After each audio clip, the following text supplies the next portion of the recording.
Hola, en este video vamos a hablar acerca de qué son las funciones lambda y cómo podemos usarlas en nuestro código Python para poder hacer nuestro código un poco más prolijo. Para empezar veamos un ejemplo que puede ser muy habitual, que es el de ordenar una lista.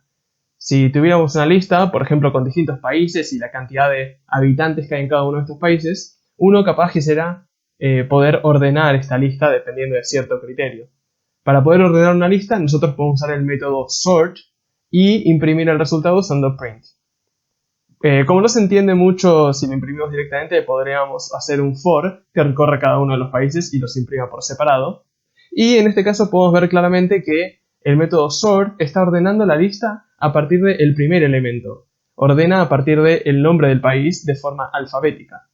Pero, ¿qué pasaría si nosotros quisiéramos ordenar esta misma lista, pero a partir del segundo elemento, a partir de la población? Bueno, muchos ya podrán saber que existe una forma de elegir el criterio de ordenamiento que uno quiere utilizar. Para hacer esto define una función y retorna el criterio con el cual vamos a ordenar la lista. En este caso, si retornamos el índice 1, estamos retornando el segundo elemento de cada uno de estos países. Y si especificamos que nuestra key es esta función, entonces la próxima vez que se ordene, se va a ordenar a partir del segundo elemento de menor a mayor. Las funciones lambda permiten hacer este código un poco más prolijo si definimos el criterio de ordenamiento directamente en el lugar en donde lo estamos utilizando.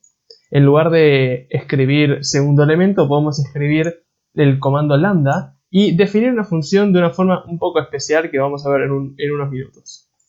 En este caso, el resultado es exactamente igual que antes y no hace falta definir una función, simplemente podemos escribir la función lambda directamente adentro de los paréntesis del sort. La idea de las funciones lambda es que podamos definir una función que es muy cortita, tiene una sola instrucción, en una sola línea, de forma muy fácil. Si escribimos el comando lambda, dos puntos y luego una instrucción, entonces todo ese paquete se convierte como en una función en sí misma. Podemos asignarle un nombre, escribiendo un nombre del lado izquierdo del igual, y asignándole la función lambda generada justamente con el comando lambda.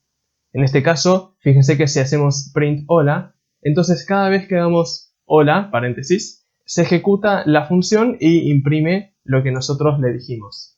Otra cosa que se puede hacer es ingresarle un parámetro a la función y que me devuelva información a partir de ese parámetro. Esto es como el ejemplo que hicimos anteriormente.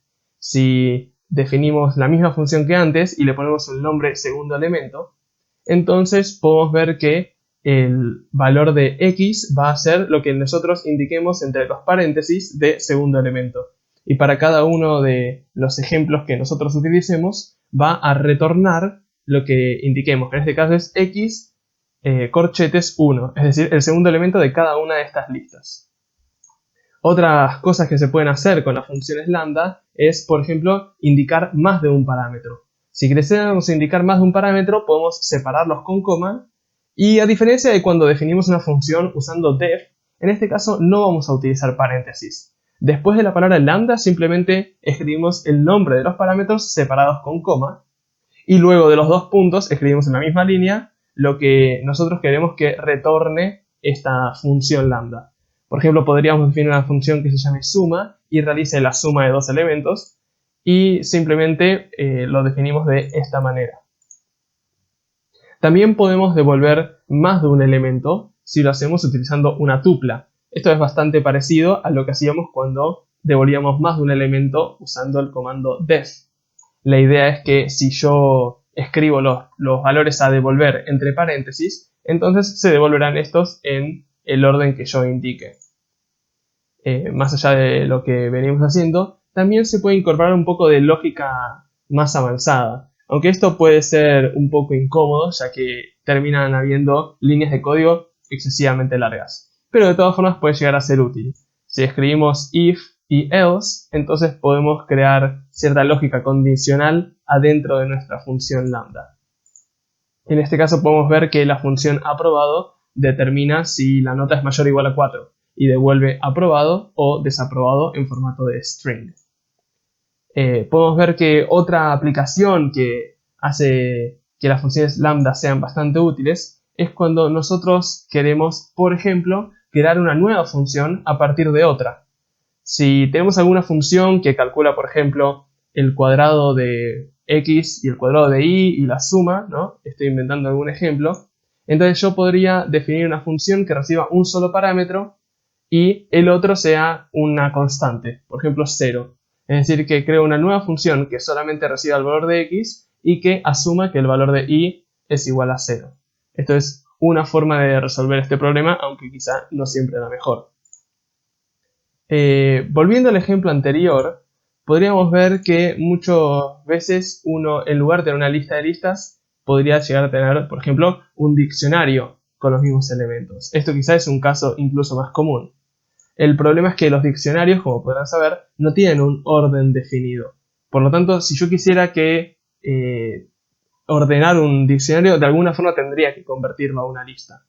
Una manera de convertirlo a una lista es con las expresiones con for, entre corchetes, y si recorremos con for todos los ítems en un diccionario, analizando el key y el value, la clave y el valor, podemos crear una lista de tuplas en donde cada tupla contenga la clave y el valor.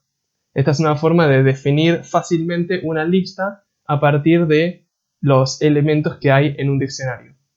Por último, para definir el criterio de ordenamiento, uno podría hacer de la misma manera que antes una función lambda que devuelva el segundo parámetro. En este caso el segundo parámetro es el valor del elemento del diccionario, es decir, el número que está después de los dos puntos. Y de esta forma uno podría obtener una lista ordenada por el valor de los elementos de un diccionario.